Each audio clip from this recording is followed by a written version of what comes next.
Accident and emergency.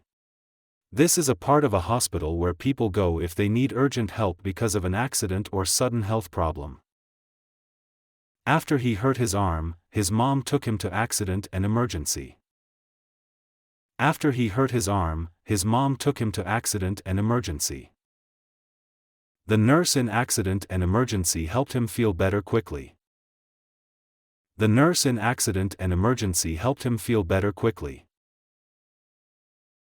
If someone breaks a bone, they should go to accident and emergency. If someone breaks a bone, they should go to accident and emergency.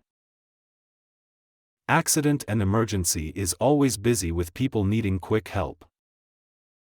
Accident and emergency is always busy with people needing quick help. Doctors in accident and emergency are trained to handle emergencies. Doctors in accident and emergency are trained to handle emergencies.